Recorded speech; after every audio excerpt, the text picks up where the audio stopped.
Just leave the kids with her. I didn't drop the mug. I didn't gasp. I didn't step away. I stood there, perfectly still, my fingers wrapped around warm ceramic, while my daughter's voice floated down the hallway like it belonged to someone else's life. The clock above the stove read 4:17 p.m. The dishwasher hummed. Outside, the late December sky pressed low and gray against the windows. In that moment, something in me clicked into place, quiet and exact, like a door locking from the inside. If you've ever felt taken for granted by the people you love most, don't look away. This story isn't just about revenge. It's about the moment a woman finally chooses herself. Stay with me. I took a slow breath through my nose and told myself to remember everything. The smell of scorched toast lingered in the air. I'd forgotten it in the toaster again. My knees ached the way they always did when the weather turned cold. My daughter laughed softly, the same laugh she used when she wanted something without asking directly. I heard the scrape of a chair, the rustle of wrapping paper. Christmas lists. Schedules. Plans that didn't include my consent. Mom won't mind, she continued, her voice easy. She never does. I took a sip of coffee I no longer wanted. It tasted bitter. That was fitting. For a few seconds I wondered if I should clear my throat, announce myself, let her know I was there. I decided against it. I wanted to hear what people said when they believed I wasn't listening. At 68 you learn that silence can be more revealing than confrontation. I shifted my weight, careful not to make the floorboard creak. The kitchen light flickered as it always did when the dishwasher ran. I made a mental note to fix it, then caught myself. Old habits. Fixing things before anyone noticed they were broken. My daughter's voice dropped lower, conspiratorial. I mean, what else does she have going on? That was when my hand tightened around the mug. Not from anger. From clarity. I had plenty going on. I just didn't advertise it anymore. The hallway felt longer than usual as I stood there, listening. Every sound sharpened. The tick of the clock. The low murmur of the television in the living room. The soft thud of my grandson running down the stairs. Life moving around me, through me, without stopping to look. I thought of the folder hidden in the bottom drawer of my dresser. The one I hadn't opened in years. The one with papers I kept just in case. I thought of the small envelope tucked inside an old cookbook, the one no one ever used. I didn't smile, but something like resolve settled into my chest. My daughter sighed, impatient now. She'll figure it out. She always does. That sentence landed heavier than the first. I stepped back into the kitchen, deliberately loud this time, my slippers scuffing against the tile. The dishwasher clicked off. Silence rushed in to fill the space. My daughter turned, startled, guilt flashing across her face before she smoothed it away. She had learned that trick early. "Oh, Mom," she said. "I didn't know you were still here." Still here. As if my presence was temporary by default. I looked at her for a long moment. She had dark circles under her eyes, stress lines I recognized because they mirrored ones I'd worn for decades. She was tired. I understood that. Understanding, however, was no longer the same as agreeing. "I heard you," I said calmly. Her shoulders stiffened. "Heard what?" I set the mug down on the counter, noticing the small chip along the rim. I'd chipped it years ago, rushing to clean up before guests arrived. Another thing I never replaced. "The part where I don't mind," I replied. She laughed lightly, too quickly. "Mom, you know what I meant." I nodded. "I do." The living room fell quiet. Even the television had gone to commercials. My grandson peeked around the corner, sensing tension the way children always do. I softened my expression for him automatically, then stopped myself. That too was a habit.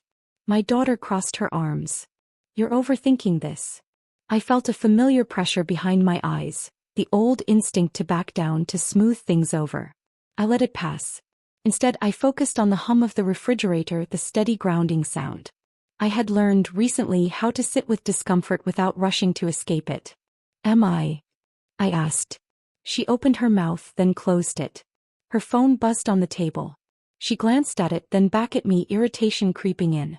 "We're just talking logistics." Logistics. A clean word for something that felt anything but. I glanced toward the hallway, where coats were piled on a chair I'd asked everyone not to use. No one listened. They never had. I realized with a small jolt that I didn't feel angry. I felt observant. Detached. As if I were watching a scene unfold rather than standing inside it. When were you planning to ask me? I said. She hesitated. That pause told me more than any answer could. Well, she began, we assumed. I raised a hand, stopping her. The gesture surprised us both. My hand was steady. Don't, I said quietly. Her eyebrows knit together. Don't what? Finish that sentence. The air between us thickened. I could hear my own heartbeat, slow and even. Somewhere in the back of my mind I noted how strange that was. How calm I felt, considering. My daughter exhaled sharply. You're making this into something it's not. I leaned against the counter, feeling the cool edge press into my hip. Then explain to me what it is. She looked past me toward the window, toward the gray sky. Avoidance. Another learned skill. It's just Christmas, she said. It's hectic. We're all stretched thin. I nodded. So am I. She frowned as if the idea hadn't occurred to her. But you're good at this. At what exactly? Disappearing into usefulness. Absorbing chaos so others could enjoy the holiday? I didn't ask. I already knew the answer. I used to be, I said. Her eyes narrowed slightly. What does that mean? I straightened, meeting her gaze fully now. This was the part where I usually softened, reassured, promised. Instead, I asked the question that had been forming since 4:17 p.m. When did I become a plan instead of a person? He stared at me, caught off guard. The room felt suddenly too small, the walls pressing in. Somewhere upstairs, a door slammed. Life continuing. Mom, she said slowly, you're being dramatic. I smiled then, not kindly. No, I replied. I'm being awake. She shifted her weight, defensive now. So what, you're just not going to help? I thought again of the folder. The envelope. The quiet preparations I'd made without fully admitting why. I thought of the early morning hours when the house was silent and my thoughts finally had room to stretch. I didn't say that, I answered. Her shoulders relaxed just a fraction. She took that as reassurance. She shouldn't have. I just said I heard you. She opened her mouth to respond, but the words stalled. Something in my expression must have warned her. I picked up my mug, rinsed it in the sink, and placed it upside down on the towel. A small, ordinary action. One she'd seen me do 1,000 times. I need to step out for a bit, I said, reaching for my coat. Her head snapped up. Now. I paused at the doorway and looked back at her, really looked. My daughter. A woman who had learned to lean without asking. Yes, I said. Now. And with that I stepped into the cold, leaving her standing there, finally uncertain as the door closed softly behind me. I stepped into the cold, leaving her standing there, finally uncertain as the door closed softly behind me. The air bit at my cheeks, sharp and clean, and for a moment I just stood on the porch with my coat half buttoned, listening to the muffled sounds of the house behind me. No one followed. No one called my name. That, more than anything, told me I'd made the right choice. I pulled my coat tighter and walked to the end of the driveway, my breath visible in short clouds. The neighborhood looked the same as it always had in December. Twinkling lights half hung, wreaths already browning, inflatable snowmen sagging a little at the seams. Normal. Comfortable. I wondered how many women inside those houses were doing what I'd done for years without question. I didn't go far. I drove around the block twice, letting the tension drain from my shoulders, then parked a few streets over. My hands shook slightly as I turned off the engine. Not fear. Release. I sat there until the shaking stopped, then checked my phone. 3 new messages. All from my daughter. I didn't open them. When I finally went back, the house was louder. Too loud. Children arguing. A television blaring. Someone laughing a little too hard. I slipped off my shoes quietly and hung up my coat. No one noticed. That stung more than I expected, but I swallowed it down. This wasn't the moment. Not yet. I moved through the kitchen, straightening a stack of mail, wiping a spill no one had bothered to clean. Muscle memory guided me. Anyone watching would have thought nothing was wrong. That was the point. My daughter glanced up from the table. Everything okay? She asked, her tone casual, testing. Fine, I said, and meant something different than she heard. She relaxed just like I knew she would. People hear what reassures them. She went back to her phone, thumbs moving fast, already somewhere else mentally. I watched her for a moment, then turned away before she could feel my gaze. That night I cooked dinner like usual. Nothing fancy. Meatloaf. Potatoes. The kind of meal that made people assume stability. I moved slowly, deliberately, letting my joints set the pace. No rushing. No proving anything. My grandson asked if I was tired. I told him I was just taking my time. He nodded, satisfied. Children understand more than adults give them credit for. At the table, conversations skipped over me the way it always did unless someone needed something. More ketchup. A ride tomorrow. Help wrapping gifts later. I answered when spoken to, smiled when expected. Inside I was cataloging everything. Who assumed? Who asked? Who didn't? After dinner I washed dishes while my daughter scrolled through her phone nearby. She mentioned Christmas plans again, carefully this time watching my reaction. I kept my eyes on the sink, my voice even. We'll see, I said. That phrase hung between us, unfamiliar. She frowned. See about what? I shrugged lightly. About everything. He let it go. That told me she still believed the balance of power hadn't shifted. Good. Later, alone in my room, I sat on the edge of the bed and removed my earrings, placing them in the small ceramic dish my sister had given me years ago. I opened the bottom drawer and slid the folder out just far enough to confirm it was still there. It was. I pushed it back in without opening it. Not yet. I lay awake longer than usual, listening to the house settle. Pipes clicking. Someone coughing down the hall. Familiar sounds that had once meant belonging. Now they felt temporary, like noise in a waiting room. I wondered if anyone sensed the difference in me, the way you can feel a storm in the air before it breaks. The next morning I woke early as always. Made coffee. Fed the cat. Folded laundry that wasn't mine. When my daughter came into the kitchen she smiled, relief clear on her face. I knew you'd be okay, she said, pouring herself coffee. I stirred my cup slowly. Okay is a flexible word, I replied. She laughed, assuming humor. You always say things like that. I watched her walk away, thinking about how well she knew my patterns and how little she knew me. Over the next few days I stayed steady. Predictable. I helped with small things. Picked up groceries once. Watched the kids for an hour while my daughter ran errands. Enough to keep her comfortable. Not enough to drain me. I noticed how quickly she leaned back into expectation, like a weight redistributing itself naturally. In quiet moments I made calls from my room with the door closed. Short conversations. Careful wording. I felt a strange mix of guilt and relief, like stepping onto a bridge you'd been warned might collapse, only to find it solid under your feet. One afternoon my neighbor stopped by with a tin of cookies. We chatted at the door about weather and prices and how fast kids grow. Before she left, she looked at me closely. You look different, she said. Lighter. I smiled politely. I'm just resting more. She nodded, but her eyes lingered as if she sensed there was more. When she left, I leaned against the door for a moment, breathing slowly. Someone saw me. That mattered. My daughter grew more demanding as Christmas crept closer. Not openly. In the subtle ways people test boundaries. Do you mind? If you're free. Since you're home anyway. Each time I answered in a way that sounded agreeable without committing. I watched confusion flicker across her face, then fade into dismissal.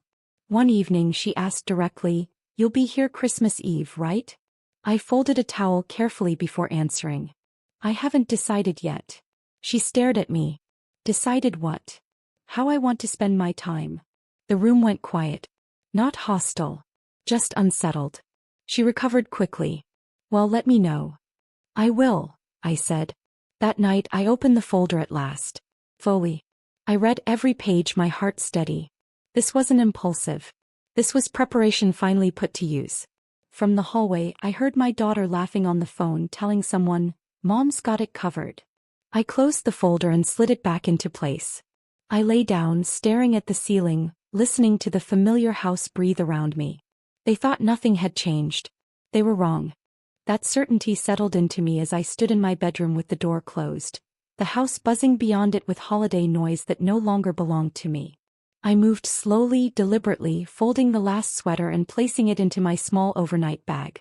The zipper sounded louder than it should have. I paused, listening. No footsteps approached. No one asked what I was doing. I checked the clock. 6:42 p.m. Christmas Eve. The hallway light flickered when I stepped out, casting a dull yellow glow over framed family photos. I looked at them differently now, as if they were evidence rather than memories. Smiling faces. Gathered bodies. Proof that I had always been present even when unseen. In the kitchen, my daughter stood with her back to me, stirring something on the stove. The smell of onions and butter filled the air. Comforting. Familiar. She spoke without turning around. Did you remember to grab wrapping paper? Yes, I said, and it wasn't a lie.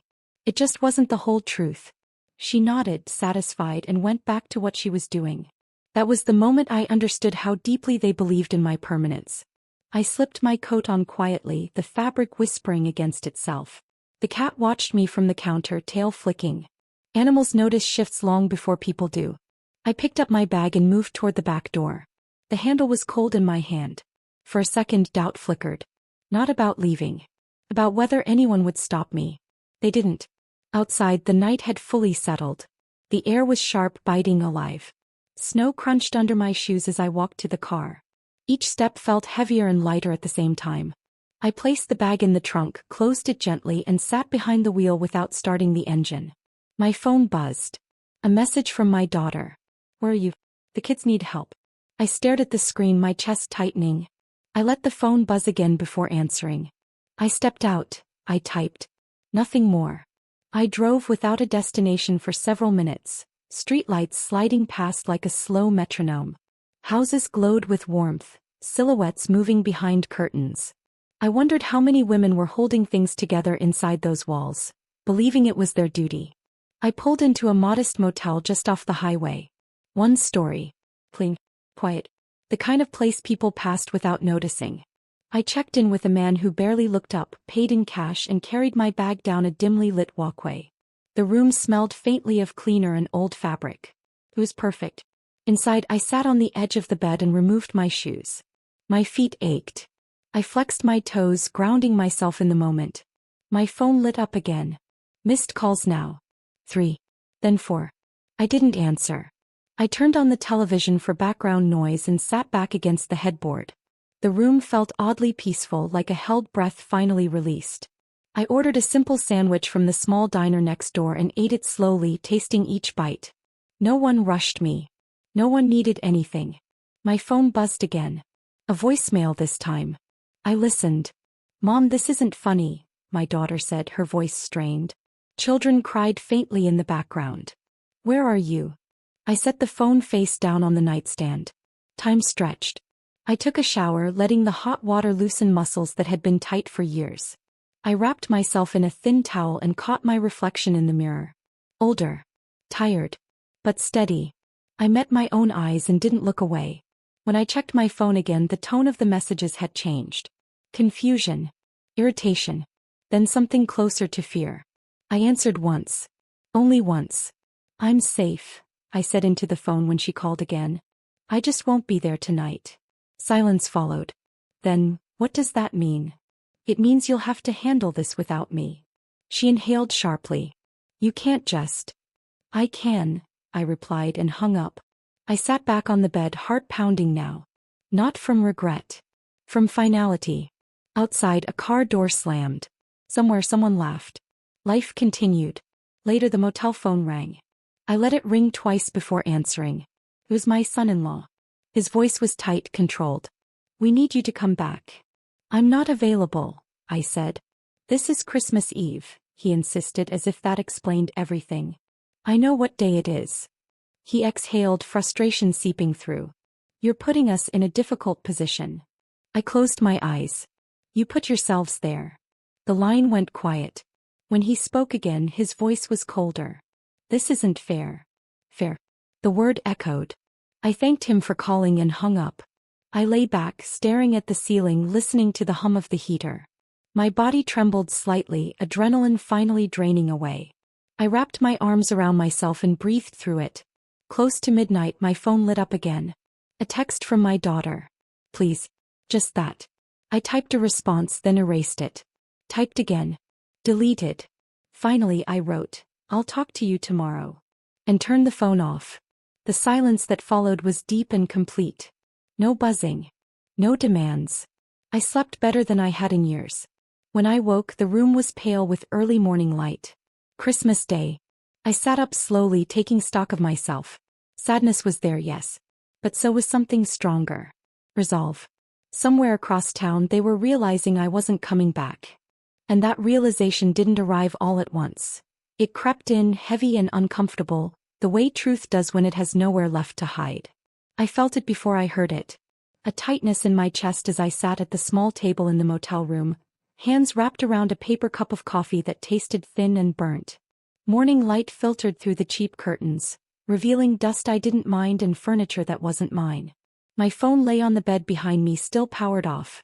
I knew what would be waiting when I turned it on, and for once I didn't rush to meet it. I took a shower, dressed slowly, and combed my hair in front of a mirror that showed me plainly without judgment. When I finally turned the phone back on, it vibrated immediately like it had been holding its breath. Missed calls.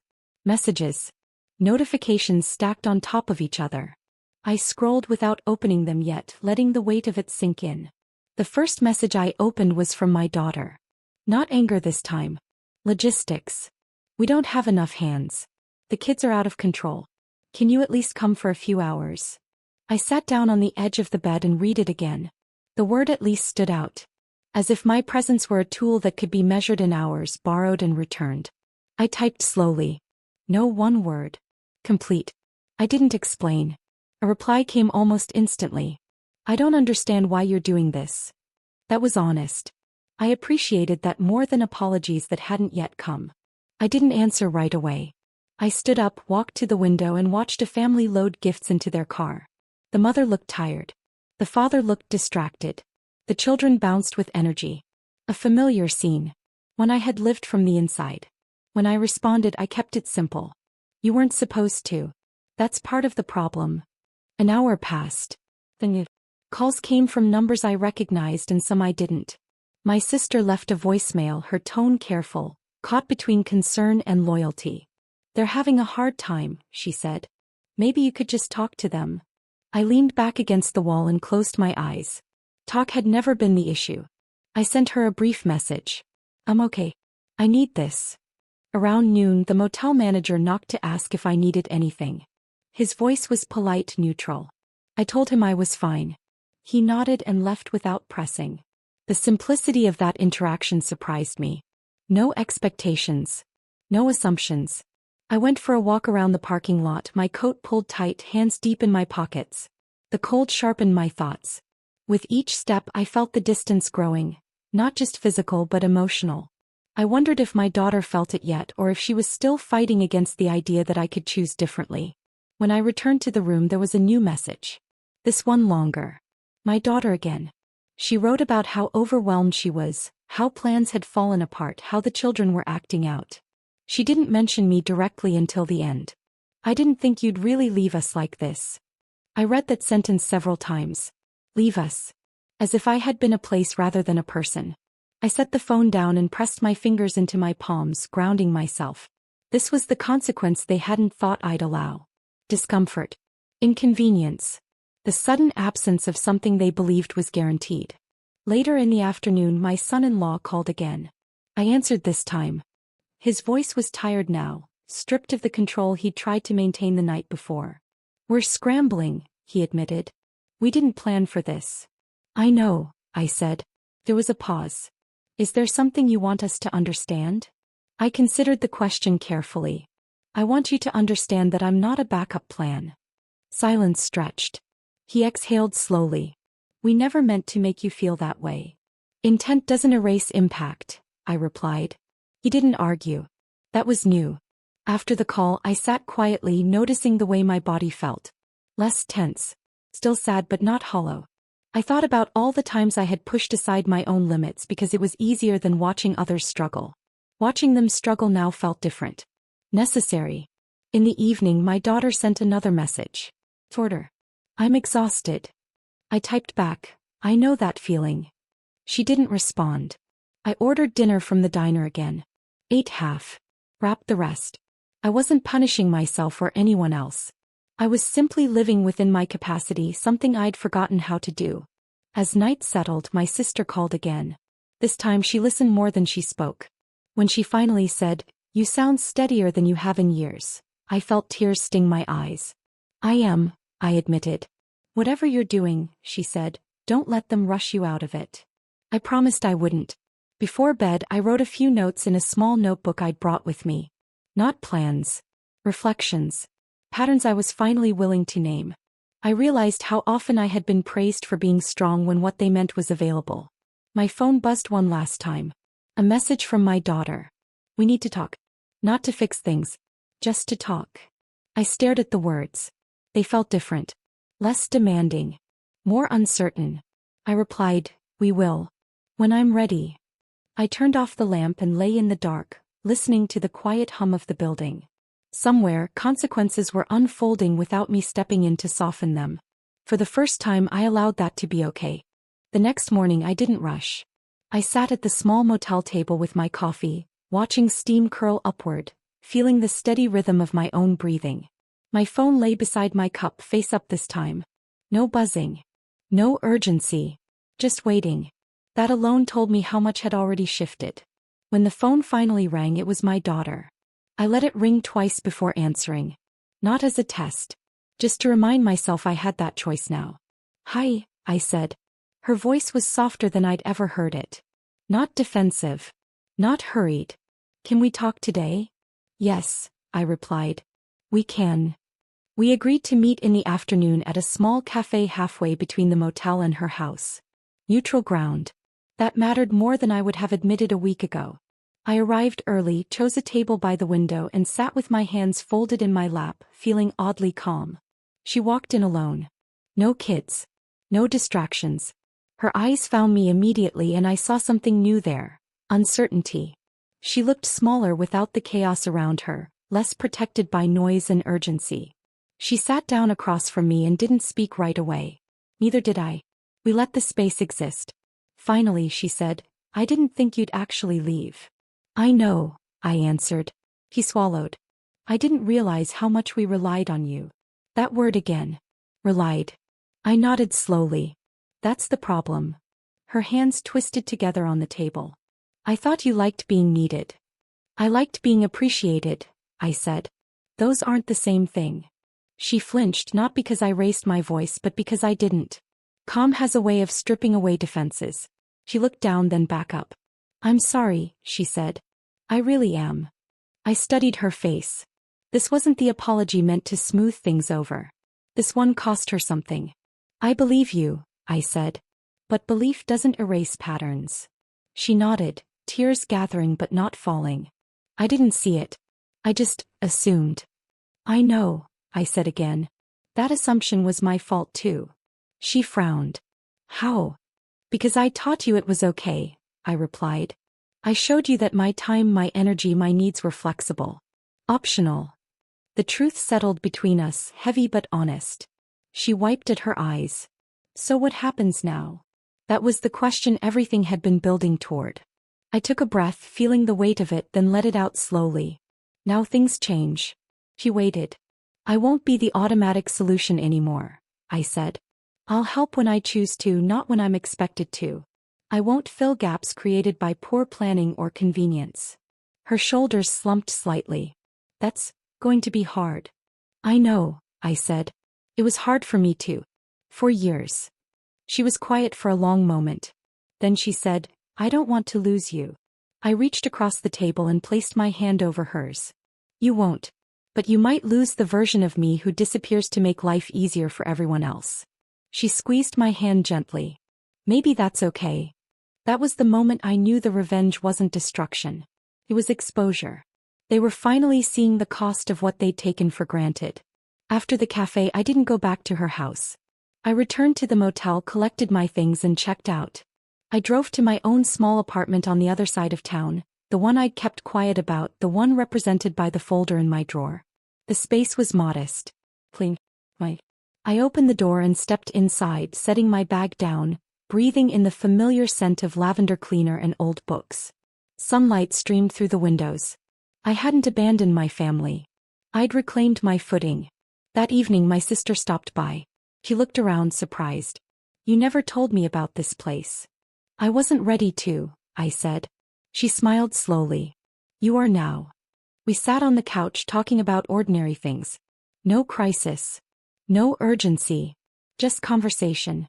When she left, she hugged me longer than usual. I'm proud of you, she whispered. Later my phone buzzed again. A message from my son-in-law. Simple. I understand now.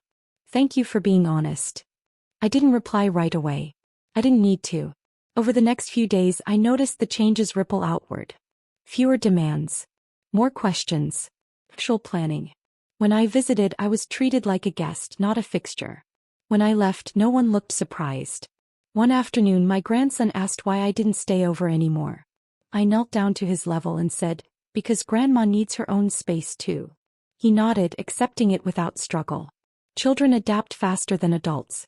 The final realization came quietly. I was sitting alone one evening reading, when it struck me that I didn't feel bitter. Or triumphant. I felt free. I hadn't destroyed my family. I hadn't punished them with cruelty. I'd simply stopped rescuing them from the consequences of their assumptions. That was the revenge. Clean. Complete. I closed my book, turned off the lamp, and sat in the dark for a moment, feeling the fullness of my own presence. I didn't destroy them. I set myself free. If this story made you feel seen, understood, or stronger, you're not alone here. Subscribe for more powerful, emotional revenge stories where women reclaim their voice, their space, and their worth.